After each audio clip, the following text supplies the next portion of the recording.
원래 신구약 중간사를 최소 한 12시간 정도는 해야 되는데, 이번 주랑 다음 주에 짧은 시간 동안 여러분들께 알려드리고, 이제 그 다음 주부터는 마태복음 시작하도록 하겠습니다. 혹시 다 못하면 그때 이제 마태복음 하면서 또 다루도록 하겠습니다. 성경은 오늘 에스라 본문을 읽었는데, 에스라가 이제 뭐냐면, 에스라 일정은 우리가 아는 대로 바사왕 고레스가 포로 해방을 하고, 그리고 하나님을 찬양하는 이야기가 오늘 이야기입니다. 그리고 우리가 이제 말라기와 복음서 사이를 신구약 중간기라고 이야기합니다. 옛날은 암흑기라고도 이야기했습니다. 근데 요즘은 암흑기라는 표현은 쓰지는 않습니다. 옛날에는 하나님이 말씀하지 않는다고 그래서 암흑기라고 했는데, 실제로 역사를 뒤돌아보니 말씀하지 않았던 시기가 아니라 너무 하나님이 예수 그리스도가 오시기 위해서 기초를 닦은 시간이었다. 그래서 요즘은 다 신구약 중간기라는 표현을 씁니다. 신구약 중간기 때 많은 일들이 일어납니다. 제가 이렇게 질문에서 나왔듯이, 우리가 신약 성경에 나오는 바리새파, 사두개파의 열심당 SNF파는 구약에는 안 나오고 갑자기 신약에 등장합니다. 그리고 요한복음 11장에 나오는 수전절도 마찬가지고, 이거는 구약에 나오는 절기가 아니죠. 그리고 이제 사복음서와 사도행전에 등장하는 헤롯이 그 헤롯이 아닌데 다 같은 헤롯으로 보기도 합니다. 오늘은 전반부 아수르, 바벨론, 페르시아까지 이어지는, 그리고 이제 헬라에 들어가기 전까지의 이야기를 제가 이야기해드리고, 다음 시간에는 이 헬라 이후에 디아도코이 시대라고 부르는 이 분열왕국, 알렉산더가 죽고 나서 분열왕국 시기와, 그리고 마카비 혁명으로 인한 하스모니아 왕조, 그리고 로마의 황제들의 이야기들을 통해서 기독교가 어떤 박해의 시간을 겪어왔고 왜 사복음서가 쓰여지게 되었는지까지만 제가 다음 시간에 다루려고 합니다. 여러분들이 집중해서 들으시고, 혹시 이 말이 무슨 말인가 해도 몰라도 상관없겠죠? 네. 이 기억이 안 나시면 다시 유튜브로 재방송을 보시고, 모르면 예수님이 옆에 있는 거는 물어보라고 옆에 있는 거예요? 입 닫고 가만히 있으라고 옆에 있다고 그랬어요, 제가 주일에. 그렇죠. 예수님한테도 물어보고 앞에 있는 목사한테도 물어보시면 되니까, 언제든지 궁금하신 게 있으면, 여러분, 신앙은요, 질문을 답하는 과정을 통하여 풀리게 됩니다. 네, 오늘 그 시작을 한번 해보도록 하겠습니다. 원래 제가 이거를 아스로부터 천천히 해야 되는데 시간이 없으니까 제가 나중에 신구약 중간사를 더 자세하게 해드리려고 합니다. 고대 근동은 이렇게 생겼습니다. 지금의 이란부터 이집트, 터키, 그리스에 이르는 데까지를 우리는 고대 근동이라고 표현합니다. 왜 고대 근동이라고 표현해요? 역사가 누구 중심으로 나중에 기술이 되죠? 유럽 중심으로 기술이 돼요. 그러니까 유럽 가까운 동쪽이에요. 여러분, 우리 쪽으로 보면 중동은 중동이에요, 극서예요. 굉장히 서쪽 아닙니까? 근데 왜 중동이냐? 유럽을 기준으로 봤을 때 가까운 동쪽이에요. 가까운 동쪽. 네. 중간사를 통하여 하나님은 일하셨는가 안 일하셨는가, 400년 동안 왜 암흑기라고 요즘 표현하지 않고 중간사라고 이야기하냐면, 여러분 이거 정도는 꼭 기억하시면 좋을 것 같아요. 이방인의 땅에 유대인들의 회당이 엄청 많이 세워졌어요. 이게 왜 중요하냐면, 여러분 잘 보세요. 제가 질문하고 제가 스스로 답할 테니까. 유대인의 회당은 제가 예전에 설교할 때 했나 모르겠는데, 유대인의 회당은 반드시 뭐가 있어야 되냐면, 성인 남자, 바르미츠바라고 하는 유대인 성인식을 한 성인 남자 10명이 있어야 회당이 만들어져요. 근데 사도 바울이 항상 그래서 어디를 중심으로 복음을 전해요? 회당을 중심으로 복음을 전해요. 왜요? 회당을 중심으로 복음을 전해요. 그동안 기다렸던 메시아가 이렇게 왔다라고 설명을 하기가 쉬우니까. 근데 드디어 마게도냐라는 곳을 갔어요. 원래 드로아에서 돌아가려고 했는데 이쪽으로도 못 가고 이쪽으로도 못 가니까 사도 바울의 환상 가운데 꿈을 봅니다. 이게 사도행전에 나오는 이야기입니다. 건너와서 우리를 도우라 그래요. 그 2차 전도 여행 때 일어나는 일이죠. 그래서 드디어 마게도냐의 첫 성 빌립보를 갔는데 그 땅에는 큰 성이지만 회당이 있어요, 없어요? 없어요. 그래서 어디 가서 성 밖에 시내가에 갔더니 누구를 만나냐? 자색 옷감 장사 루디아를 만나는 이야기가, 여러분, 이방인의 땅에 유대인의 회당들이요, 예루살렘에만 머물지 않고 이집트에만 머물지 않고 이미 사도 바울이 복음을 전하기 전에 이미 다 퍼져 있었다. 그리고 우리가 아는 대로 알렉산더가 세계를 정복합니다. 그렇죠? 그리스 북쪽에서 태어난 알렉산더의 제국이 우리가 아는 대로 인도의 인더스 강까지 영향을 미쳐요. 지금 터키, 그리스를 시작해서 터키, 이란, 이라크, 시리아, 인도까지 영향을 미치는데 이집트까지 말이 하나로 통일이 돼요. 말이 뭘로 통일이 되죠? 헬라어, 그리스어라고 불리는 헬라어로 통일이 돼요. 그래서 그렇게 문명을 꽃피운 게 인도의 불교 문명과도, 그래서 그걸 다 헬레니즘이라고 표현합니다. 그리고 프톨레미 왕조는요, 나중에 이거 다음 시간에 설명하는데, 프톨레미 왕조는 이집트 왕조예요. 알렉산더가 죽고 나서 4개로 쪼개지는데 이집트 쪽에 알렉산더의 장군이었던 프톨레미가 세운 나라가 이집트 마지막 왕조가 되는데, 이 프톨레미 왕조의 마지막 바로가 누군지 아십니까? 클레오파트라예요.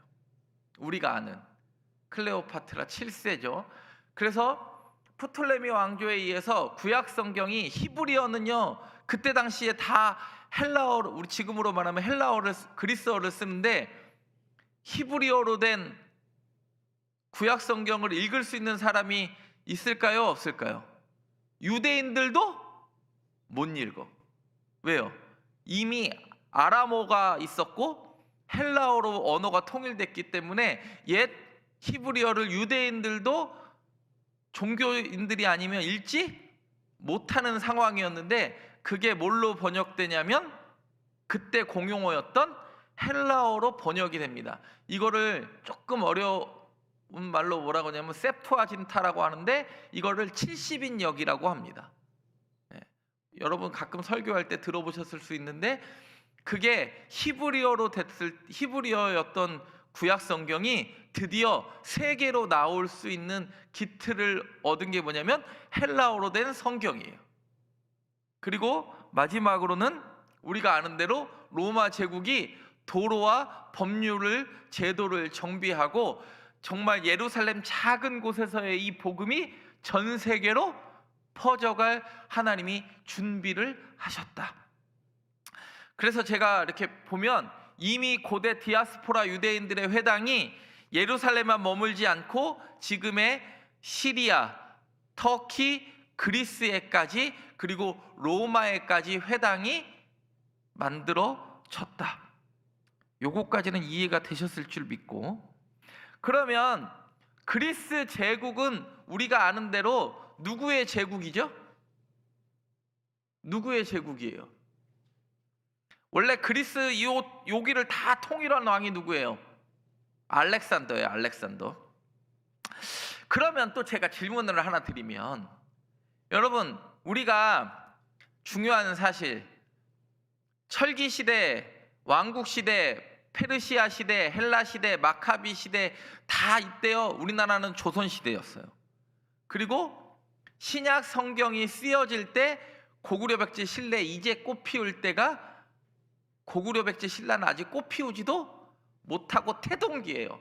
여러분 우리가 아는 대로 고구려가 5세기, 백제가 6세기, 그리고 신라가 7세기에 전성기를 하니까 예수님이 태어나시고 나서도 돌아가시고 승천하시고도 500년 뒤의 일이에요. 그 일이 다. 사실 근데 2000년 전에 그 로마의 유적을 본다라는 게 굉장히 대단한 일 아닙니까? 여러분, 우리가 제국 그래요. 우리나라는 제국인 적이 있습니까? 없습니까? 아니, 고종황제 대한제국 이런 거 말고, 아니, 대한제국은 제가 역사를 비하하려고 하는 게 아니라 제국이 아닌데 제국으로 설포한 거예요. 여러분, 제국이 되려면 최소한 다양한 민족과 다양한 그동안의 언어와 영토를 가진 나라가 하나로 통일됐을 때 제국이라고 하지, 그냥 조선왕국을 저기 대한 제국이라고 선포한다고 제국되는 거? 그리고 제국은 우리가 스스로 이야기를 하는 게 아니라 이미 역사학자들이나 사람들이 제국이 될 만하다고 했을 때 뭐냐면, 제국은 최소한의 2개 이상의 다양한 민족과 언어와 영토가 합쳐져야 우리가 제국이라고 불려요.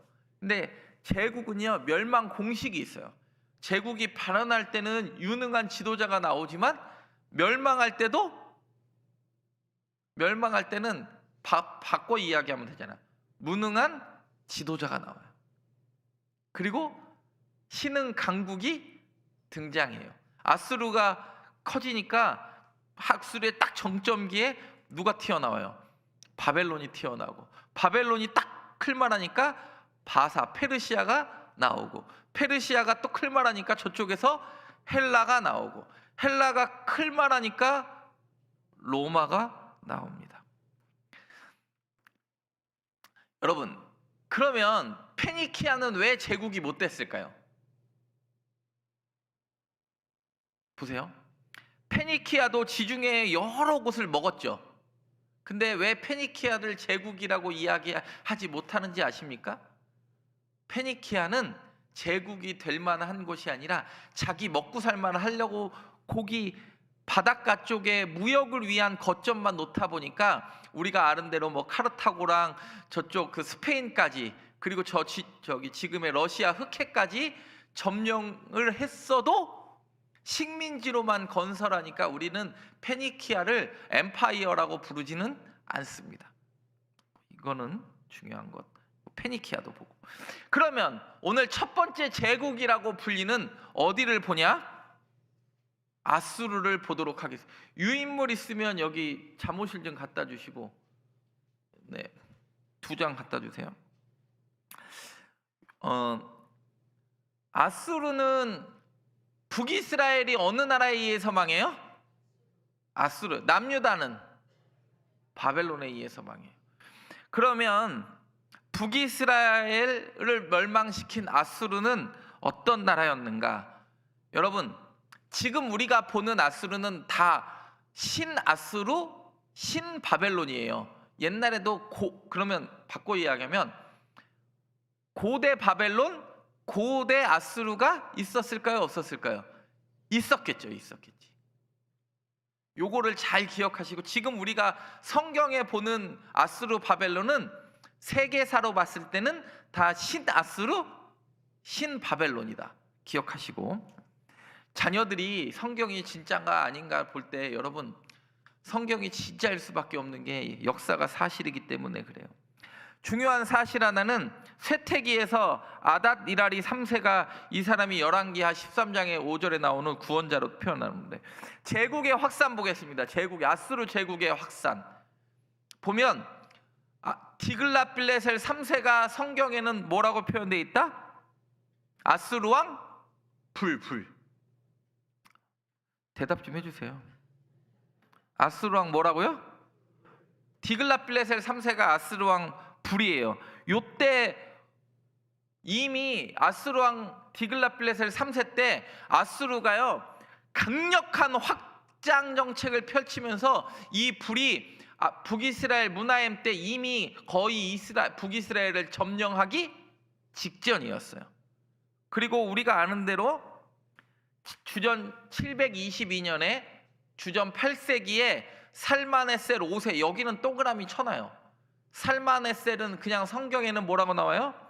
살만에셀 5세라고 하지 않고 살만에셀이라고 하는데, 이 사람이 뭐 하는 사람이냐면 북이스라엘을 멸망시킨 사람이에요. 이렇게 외우세요. 불로 햄구워 먹다가 아수르 왕 불이 문화 햄때 왔잖아요. 그리고 살만해지니까 살만해 하던 왕이 북이스라엘을 멸망시킵니다. 그리고 아는 대로 살만에셀 5세 뒤에 왕이 누구예요? 사네립. 요 사람이 중요하죠. 누구를? 사네립이 18만 5천의 대군을 이끌고 히스기야 왕 때 남유다를 치려고 왔는데, 히스기야가 기도하니까 18만 5천의 군대가 물러가요. 흔적도 없이 사라져요. 그리고 그 정점, 여러분 제국의 특징은요 뭐냐면 피크 찍을 때 바로 내려와요. 제 말 무슨 말인지 이해가 되세요? 피크 찍으면 이 피크가 오래 갈 것 같잖아요. 아니에요. 피크 딱 찍으면 바로 쇠퇴해요. 희한해요. 여러분 남유다도 마찬가지지, 북이스라엘도 마찬가지죠. 북이스라엘도 경제적으로 가장 번영할 때가 언제냐면 아합 왕과 여로보암 2세 때예요. 그리고 나서 나머지 도둑 하고 쫄딱 망해요. 금방 망해요. 망하는데 오래 걸리지 않았어요. 남유다도 마찬가지예요. 남유다도 뭔가 좀 히스기야 요시야가 뭔가 해보려고 하는데 기운 못 쓰고 주저앉아요. 그러면 남유다 북이스라엘만 그럴까요? 아수르도 피크 찍자마자 내려오고 바벨론도 피크 찍자마자 내려옵니다. 여러분 제가 지금 이 설명을 잘 들으시면 구약 성경을 이해하는데도 굉장히 도움이 되고 복음서도 굉장히 재미있을 줄 아는데, 이해 못하시면 주일날도 말씀드렸지만 꼭 질문을 품고 질문을 가져오십시오.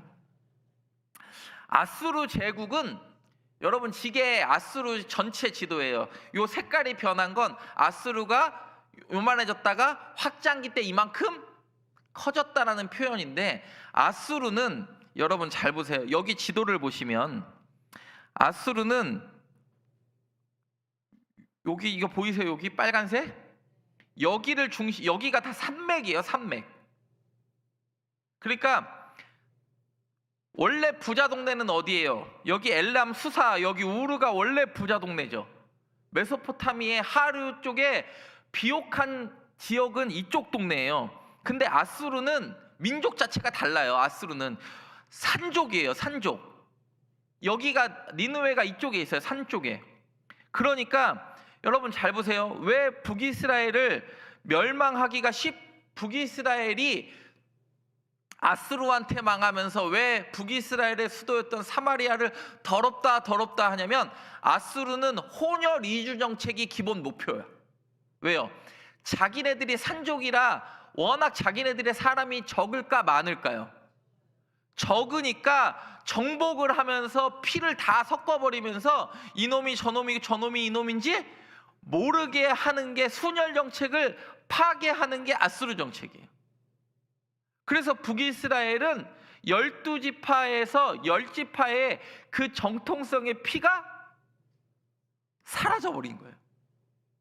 근데 바벨론은 안 그래요. 바벨론은 원래 부잣집 아들이에요. 원래 부잣집 아들이에요. 바벨론은 원래 집이 부자였어. 바벨론은. 물론 아수르의 정복을 당했지만, 그러니까 다시 엎을 힘도 생기는 거예요. 그러니까 바벨론은 민족적 우월성을 갖고 있기 때문에 피 섞어요, 안 섞어요? 안 섞어요. 그러니까 포로로 잡혀왔다가 포로도 다 돌려보내요. 이게 바벨론, 이게 아수르와 바벨론의 가장 큰 차이예요. 그래서 바벨론 왕들은요, 이제 아수르가 물러가고 드디어 누가 뜹니까? 네, 제가 그래서 신바벨론이라고 쓴 건, 여러분 혹시 세계사를 볼 때 그 고바벨론과 네오바벨론, 뉴바벨론을 구별하는 분들이 있을까봐 제가 혹시 이번에는 신바벨론이라고 썼습니다. 근데 뭐 이거는 사실 성경 볼 때는 필요 없어요. 무조건 성경에 나온 아수르는 신아수르예요, 구아수르예요? 바벨론도 신바벨론이에요. 근데 중요한 사실 하나는 바벨론 제국의 왕들 중에 아는 사람 있어요, 없어요? 그렇죠. 나보폴라사르가 누구냐면 드디어 누구를 아수르의 수도가 어디예요? 니느웨. 물론 아수르가 수도가 여러 개 바뀌긴 했지만 니느웨를 거점으로 니느웨를 정복하고 드디어 바벨론 원래 부잣집 아들이 다시 부잣집으로 등극하는 사람이 누구냐면 나보폴라살이라는 사람이에요. 그리고 나서 중요한 건 느부갓네살은요, 이거는 무조건 외워야 돼요. 주전 605년에 갈그미스 전투를 통해서 누구를 무찔러요? 이게 중요해요. 그럼 이집트를 무찔렀다는 건 이미 남유다 정도까지도 영향을 미쳐요, 안 미쳐요?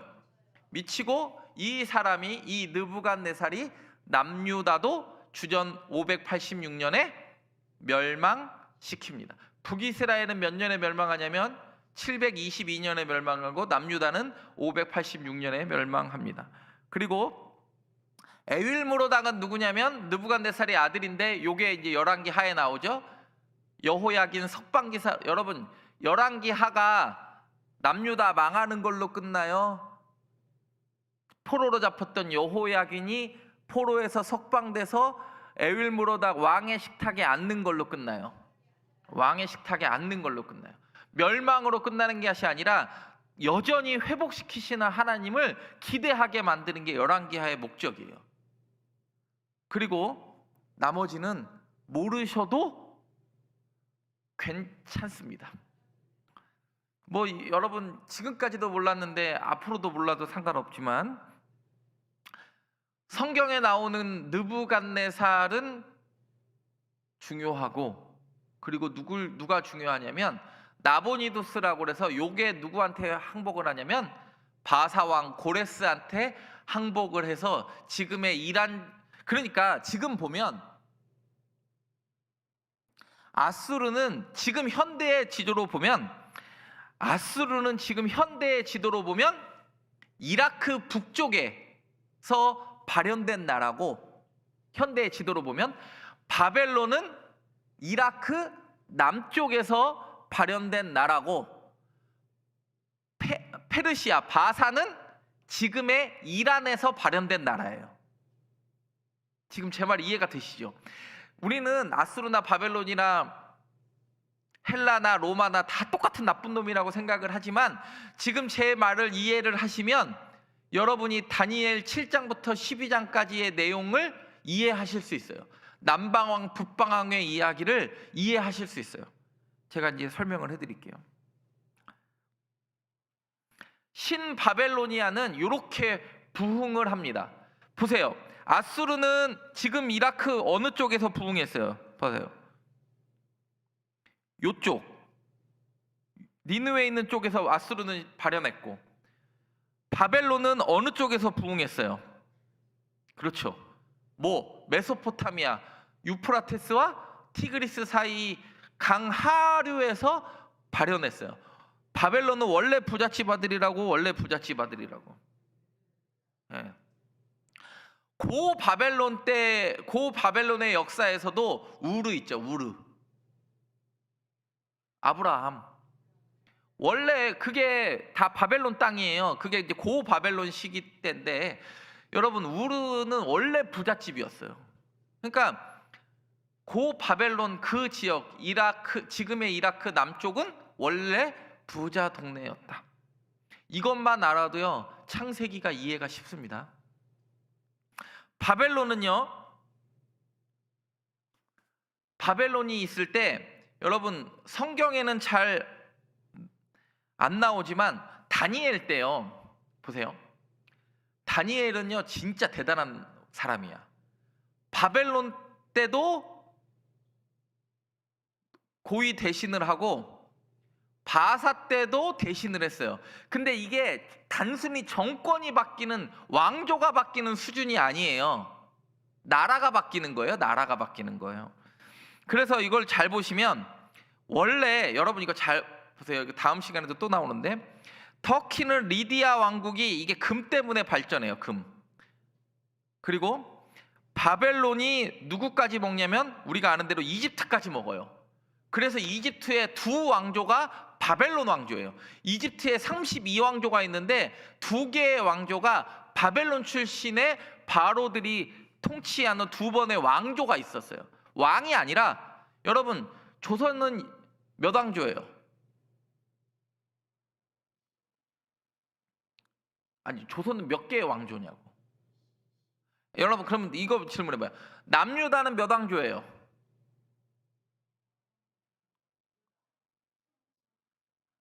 아니, 남유다는 20명 왕 아니고, 그거는 왕이고, 남유다는 몇 왕조냐면 1왕조예요. 다윗의 가문으로만 됐으니까 20명의 왕을 유다왕 1왕조라고. 근데 북이스라엘은 몇 왕조냐면 9왕조야. 9왕조. 왜요? 몇 번의 쿠데타가 일어났으니까. 9번의 쿠데타가 일어나서 바뀌었으니까. 근데 이거는 왕조가 바뀌는 수준이 아니에요. 우리나라 조선 왕조도 이씨 왕조 500년 단일 왕조예요. 근데 고려는 단일 왕조가 아니에요. 문신정권, 무신정권 뭐 난리 나잖아요. 거기 동네는. 그러니까 바벨론은요, 잘 보시면, 여러분 이게 성경을 이해할 때 굉장히 중요한데, 다니엘도 보면 바벨론에서 처음에 왕이 되고 나중에 요 바벨론을 누가 먹냐면 바사가 먹을 때 메대와 바사로 나눠진다 그러잖아요. 그때도 바사의 총리가 돼요. 이게 진짜 기가 막힌 거예요. 다니엘이요, 세계사를 보면요, 요 세계사를 알면 다니엘이요 너무 재미있어. 남방왕 북방왕의 이야기가 남의 이야기가 아니에요. 그리고 우리가 아는 대로 아수르는 혼혈 이주 정책을 써가지고 어디로 잡혀가고 그냥 다 피 섞어버려가지고, 북이스라엘은 자기의 정통성을 지키지 못한 사마리아는 그렇게 대표되고, 우리가 아는 대로 유다 사람은 어디로 유배돼요? 바벨론으로 유배 갔다가, 바벨론에 있다가 나라가 또 뭘로 바뀌어요? 포로 있는 종에 바사로 바뀌어서 바사왕 고레스가 포로를 3번 해방시켜주는 이야기예요. 그리고 그때 남유다 망할 때, 바벨론한테, 느부갓네살한테 남유다 망할 때 이집트에 어디까지? 높다바네스까지 예레미야가 피난 가죠. 이게 바벨론 제국이에요. 바벨론 제국의 쌍두마차는 옆에 있는 메대, 성경에는 메대라고 하고 우리는 메디아라고 있는 메디아 엠파이어가 있습니다. 그러니까 성경을 딱 보면 바벨론은 이집트, 바벨론, 메대, 리디아, 페르시아, 여기 조그맣게 있죠. 주전 6세기에 보여요? 안 보여요? 파란색 보여요? 여기 요만큼 있던 요 페르시아가 6세기 후반, 우리로 말하면 5세기 되면 이 페르시아가 이 전체를 먹게 됩니다. 이게 나중에 메대만 알아도 진짜 재밌는데, 성경이 지금 제가 잘 설명하고 있는 거 맞을까요? 네. 한 번에 이해하려고 그러면 어려우니까. 그러면 여러분, 제가 시대 구분을 합니다. 지금부터 이제 아수르 바벨론까지는 이해가 됐으면, 드디어 바벨론 다음에는 성경에 영향을 미치는 나라는 페르시아지만 그 옆에 메대도 결코 작지 않은 제국이었어요. 이게 중요합니다. 그리고 나서 드디어 무슨 시대가 옵니까? 헬라 시대가 옵니다. 헬라 시대는 우리가 아는 대로 알렉산더가 세계를 정복하고, 그리고 알렉산더가 죽자 알렉산더의 부하 장군에 의해서 4명에 의해서 디아도코 이 시대가 정리가 됩니다. 근데 제가 왜 프톨레미랑 셀루코스만 써놨냐? 왜 이럴까요? 성경에 영향을 미친 건 알렉산더 사후에 4명의 모든 제후가, 키산더랑 저기 셀루마코스 걔는 아니고 프톨레미랑 셀루코스만 영향을 미치고 다시 유다가 독립했다가 로마 시대를 겪게 됩니다. 여러분, 요거 메대 제국을 꼭 기억해 주셔야 다음 시간에 이해가 쉽습니다. 그래서 드디어 우리가 아는 대로 페르시아 제국이 탄생합니다. 페르시아 제국은 처음에 시작은 작았어요, 작았어요? 작았어요.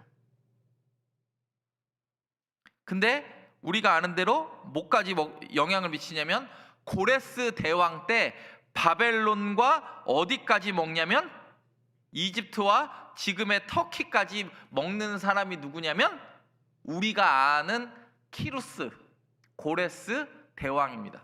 성경에는 이사야에서도 고레스가 나옵니다. 내 종, 하나님이 뭐라고 그래요? 내 종 고레스라는 표현을 쓰세요. 이미 일어나지도 않은 일이지만 이미 이사야 때 내 종 고레스라는 표현을 쓰시고 고레스가 어마어마하게 제국을 확장합니다.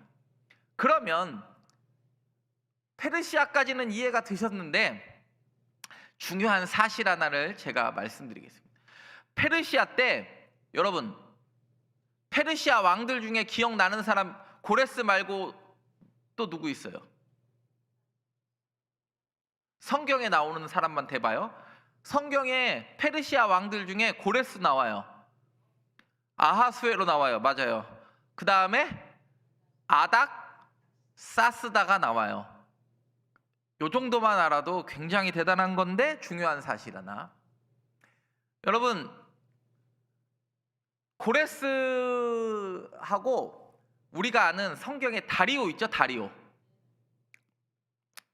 다니엘에 나오는 다리오가 지금의 터키까지 다 먹어요.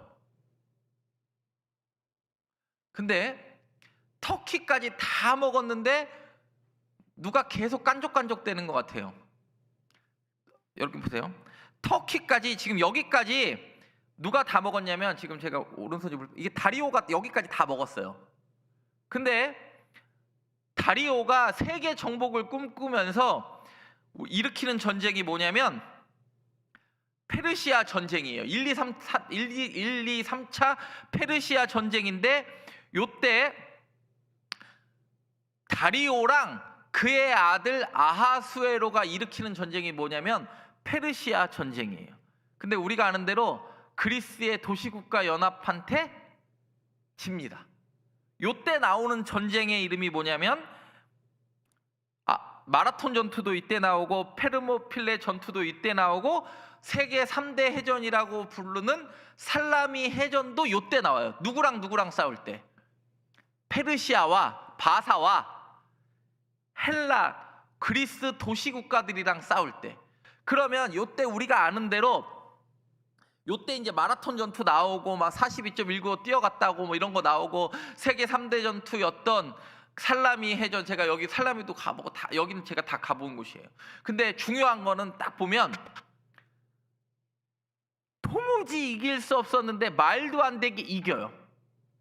그러면서 요 세 번의 페르시아 1차, 2차, 3차 전투를 누가 하냐면 다리오랑 아하수에로가 요 전쟁을 진행을 하면서 국력이 급속도로 쇠약해집니다. 그러니까 정점을 찍어가지고 너무 교만하니까 페르시아도 갑자기 곤두박질 쳐요. 그리고 나서 나오는 전쟁이 뭐냐? 우리가 아는 대로 지네들끼리 싸우는 거예요. 그걸 우리가 뭐라고 그래요? 펠로폰네소스 전쟁이라고 그래요. 여러분 세계사 배울 때 한 번쯤은 들어봤을 이야기. 페르시아 전쟁은 페르시아랑 누구랑 싸우는 거예요? 그리스 도시국가랑 싸우는 거예요. 요때 우리가 아는 대로 다리오랑 아하수에로가 힘을 잃어버려요. 페르시아가 완전히 맛이 가요.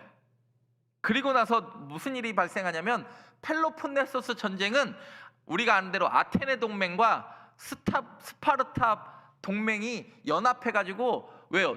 우리가 지금 뭣도 못 질렀으니까, 페르시아도 바사도 못 질렀으니까 지네들이 힘겨루기 하다가 둘 다 힘이 약해지는 게 펠로폰네소스 전쟁인데, 요 펠로폰네소스 전쟁 때문에 등장하는 이가 있었으니 그 사람이 누구냐면 알렉산더의 아버지 필리피 2세예요. 왜요? 펠로폰네소스 전쟁은 아테네와 스파르타가 싸우니까 그리스 북쪽에 있던 필리피 2세는 영향을 받아요, 안 받아요? 안 받아요. 그러니까 힘이 어느 정도 있던 야만족이라고 불렸던 그 알렉산더의 아버지 필리피 2세가 이 그리스 도시국가가 지네들끼리 치고받았으니까 정복하기가 쉬우면서 강력한 군주국가를 만들면서 그 아들한테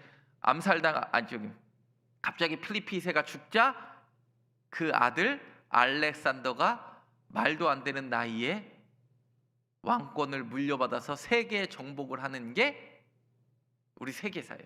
그러면 잘 보세요. 페르시아 전쟁하면서 누구의 힘이 이미 약해졌어요? 페르시아의 힘이 약해졌어요. 그리고 패권을 장악할 줄 알았던 아테네와 스파르타가 지네들끼리 싸우면서 힘이 약해지면서 누가 먹어요? 그 얘기하는 거예요. 그 얘기. 이해가 되시죠? 그리고 제가 이거는 다 했으니까 요 갈그미스 전투를 한번 다뤄보려고 합니다. 갈그미스 전투는 뭐와 뭐의 교차점인지 아십니까? 드디어 바벨론이 그 동네의 패권을 정복하는 이야기인데 성경에 나올까요? 안 나올까요? 성경에 안 나온다는 거짓말은 하지 마시고 나와요. 성경에 아주 자세히 나옵니다. 이 갈그미스 전투는요, 성경에 매우 세계사적으로도 중요하지만 성경에도 매우 자세히 나옵니다. 1차 갈그미스 전투가 있고 2차 갈그미스 전투가 있어요. 요때 애굽에 26왕조가 있는데 요게 네카우 2세, 성경에는 바로 느고야. 여러분 잘 봐요. 지금 제 말 잘 들어보세요. 609년이면 남유다, 이미 북이스라엘은 망했어요. 남유다도 이제 10몇 년 뒤면 망하기 직전이에요. 그러면 바로 느고가 저쪽 위에 가서 뺨 맞고 남유다 가서 화풀이 하는 내용이 그래서 성경에 나오는 거예요. 갈그미스 전투에서 뺨을 맞았기 때문에. 이사야 23장 29절부터 37절 한번 읽어보겠습니다. 열왕기야 23장 29절부터 37절 시작. 요시야 당시에 애굽 왕 바로 느고가 아스루 왕을 유브라데 강으로 요시야 왕이 맞서 애굽 왕이 요시야를 무깃도에서. 여러분 지금 이 말 이해가 돼요? 요거 번역이 조금 애매해요. 이거는 나중에 영어 성경이나 이런 걸 보시면 되는데, 요시야 당시에 애굽 왕 바로 느고가 누구를 치고자 하여? 이거 아니에요. 아스루 왕을 도우려고 올라가는 거예요. 왜 위로 올라가겠어요? 바벨론이 지금 이라크 쪽에서 시리아, 터키 쪽으로 넘어가려고 하니까 아스루가 이제 최후의 저지선이 어디냐면 갈그미스예요. 그래서 누구를 도와주러 올라가는 거냐면 아스루를 도와주려고 올라가. 그러니까 누가 막아요 거기서? 그래서 요시야가 거기서 죽습니다. 근데 이거를 여러분 잘 보세요. 이거를 조금 이해하기 힘들 것 같아가지고 헬프 더, 영어 성경은 이걸 정확하게 번역했어요. 아스루를 치러 올라간 게 아니라 아스루를 돕고 누구를 치러 올라갔어요? 바로 느고가 바벨론을 치러 올라갔는데 이미 바벨론이 너무 강성해서 바로 느고가 패합니다. 그리고 여기 와서 화풀이하고 애굽으로 잡아가는 게 그게 여호야김 이야기예요. 여호야김긴 시드기야 할 때. 지금 제 말 이해가 되십니까? 그래서 NIV 성경을 보면 뭐라고 해요? Help King of 아시리아. 아시리아를 뭐하라고? 도와주려고. 그래서 성경을 읽어보시면 좋습니다. 보시면 이미 바벨론이 너무 강력해져가지고 어디로 갔어요? 니느웨를 정복하고 갈그미스까지 왔으니까 이제 아스루는 더 이상 밀릴 데가 있어요, 없어요? 없었는데 요게 그래서 이 갈그미스 전투가 뭐와 뭐의 전환점이라고 중요하면 이 갈그미스 전투로 아스루와 바벨론의 경계를 나눠요. 이거는 뭐 성경에. 그래서 중요한 건 우리가 아는 대로 잘 보세요. 요시야 때 바로 느고가랑 붙죠. 그죠? 그리고 여호야김 때 바벨론이 1차 침공을 합니다. 근데 중요한 거, 여기가 여호아하스가 원래 굉장히 짧게 하다가 보니까 왜 바로 느고가 누구를 데리고 가요? 얘를 포로로 잡아가요. 그래서 남유다 왕 중에 유일하게 애굽의 포로된 왕이 누구냐면 여호아하스예요. 그리고 우리가 아는 대로 1차, 2차, 3차로 갈그미스 전투 이후에 바벨론이 강성해지니까 그 이후에 여호야김 때 잡혀가고 남유다가 멸망하는 586년에 시드기야 때 다 잡혀가는 게 이렇게 성경에 기록되어 있습니다. 지금 지도가 이해되십니까? 이해돼요, 안 돼요? 근데 중요한 거, 지도가 이해 안 돼도 괜찮은데 그때 북이스라엘이 강성할 때 요나와 나훔이 100년 차이로, 요나는 아수르가 가장 강성할 때 예언했고 북이스라엘만, 그리고 요나 100년 뒤에 나훔은 아수르가 멸망할 때 예언하는 겁니다. 근데 우리가 요나 나훔을 아수르의 배경을 잘 이해하면 훨씬 이해가 쉽게 들어옵니다. 그리고 이야기합니다. 그리고 나서 이렇게 해가지고 유다가 성장을 하는 이야기가, 페르시아가 드디어 이제는 뭐 하는 거예요? 요거 다 정리되면 아까도 말씀드렸지만 아수르, 바벨론, 페르시아, 바사는 누구를 배경으로 합니까? 우리가 아는 대로 에스겔 또 다니엘을 배경으로 합니다. 그래서 1차 포로 시대와 2차 포로 시대, 3차 포로 시대를 이야기하고, 그 다음에 여러분들이 아는 대로 요거 뒤에 부분만 볼게요. 제가 시간 없는 관계로. 바사왕 중에 우리가 바사왕의 초대왕을 누구냐고 그러냐면 아케네메스라고 해서, 보통 우리가 세계사를 이렇게 좀 전문적으로 하시는 분들은 아케네메스 페르시아라고 불리기도 합니다. 그리고 키루스 2세, 제가 빨간색으로 칠해놓은 거 있죠? 요게 고레스예요. 요게 누구라고요? 이게 성경의 고레스예요. 키루스 2세가. 이해되시죠? 그리고 7대 보이시죠? 7대. 그렇죠. 성경에는 다리오라고 불리는 이 왕이 1, 2차 전투하고, 우리가 아는 대로 성경에 아하수에로, 에스더와 관련된 사람이 페르시아 3차 전쟁을 합니다. 여러분 기억나시죠? 페르시아 전쟁 1, 2, 3차 그리스랑 페르시아가 싸우는 것 때문에 누가 완전히 힘을 잃어버렸다? 페르시아가 잃어버리고 그리스 도시 국가가 강성했는데, 지네들끼리 싸우는 게 뭐다? 펠로폰네소스 전쟁. 아테네와 스파르타가 싸우니까 드디어 저 위에서 페르시아와 아무 영향을 받지 않았던 누구? 그렇죠, 마게도냐의 왕이었던 필리피 2세가 그리스를 정복하고 무주공산이 된 터키를 정복하고 인도까지 나아가는 이야기가 저와 여러분들이 아는 이야기인데, 제가 이거 족보를 조금 써놨는 게, 크세르크세스를 우리가 아하수에로라고 하고, 메데, 바벨론, 바사는요 약간 혈연 경계로 다 엮여 있어요. 잘 몰라도. 그거가 중요하고, 그리고 우리가 아는 대로 고레스, 바사 왕 중에 제일 유명한 사람이 누구예요? 고레스 2세. 그리고 요게 고레스 실린더라고 표현되는 거예요. 이거 제 방에도 원문 똑같은 게 있어요. 제가 이란 테헤란 박물관 가서 사온 게 있어요. 이게 뭐냐면 원통형 진흙 이건데, 고레스가 어떻게 이 나라를 통치했고가 보여주고, 우리가 말하는 고레스 해방령이라고 불리는 게 이 고레스 실린더고, 우리가 고레스 왕 무덤이 지금도 파괴되지 않았던 이유는 고레스가요, 알렉산더도요 이 고레스를 뭐 했다고 그래요? 존경했다고 그래가지고 무덤을 건드리지 않았다고 그래요. 그래서 이 고레스 무덤 앞에 보면 이렇게 써 있어요. 죽을 수밖에 없는 인생들아, 나는 페르시아 제국을 설립했고 아시아의 주인이었던 캄비세스의 아들 키루스다. 이건 키루스 2세죠.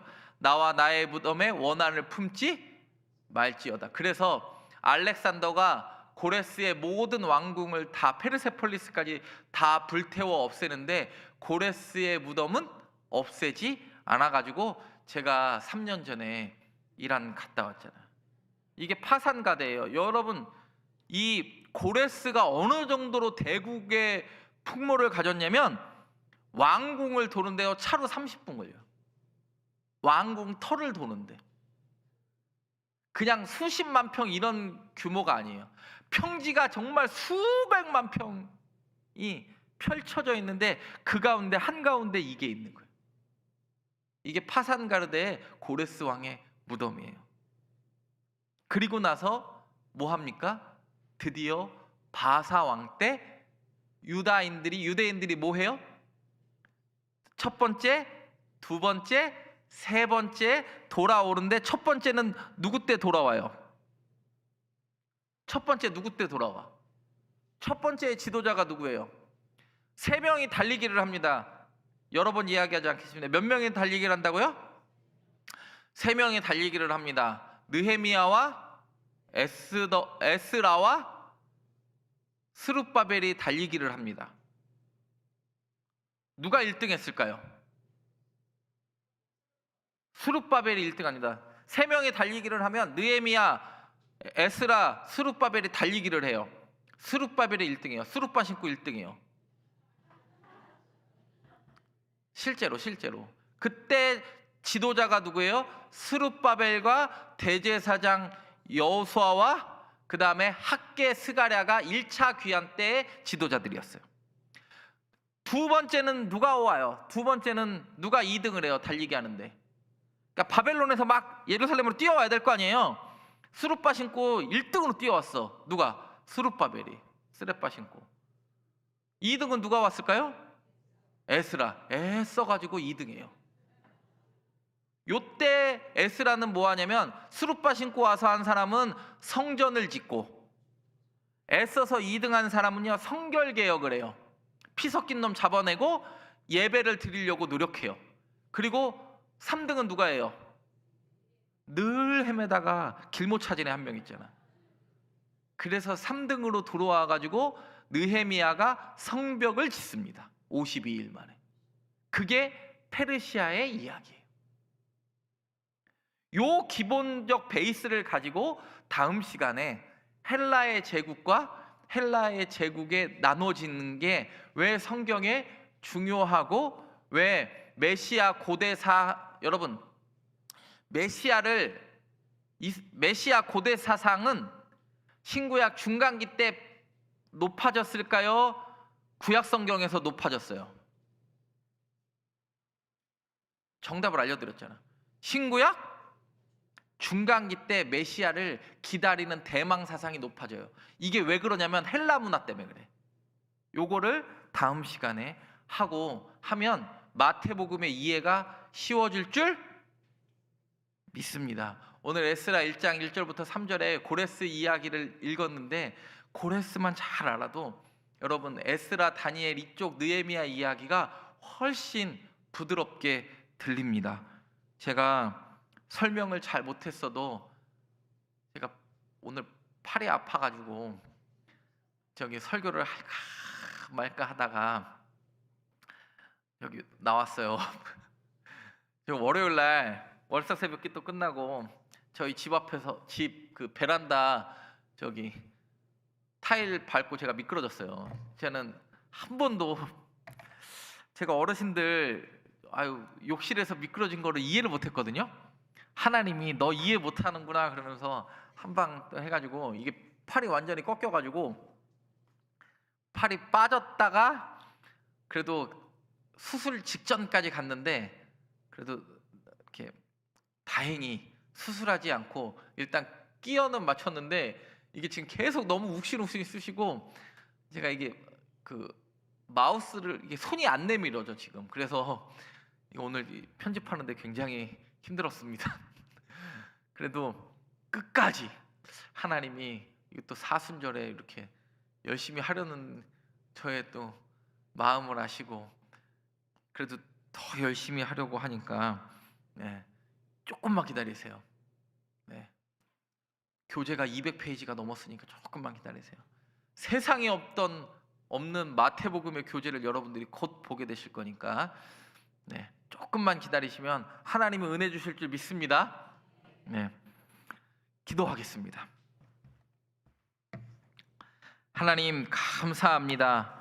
날마다 하나님의 음성 듣는 하나님의 백성 되기를 원합니다. 하나님께서 여전히 우리를 붙들어 주시고 세계 열방 가운데서도 하나님 백성됨을 깨달아 아는 우리 송정교회 모든 성도들 되게 하여 주옵소서. 날마다 하나님을 가까이 하게 하시며 성경의 이야기가 우리 귓가에 들려지게 하여 주옵소서. 예수님의 이름으로 기도드립니다. 아멘.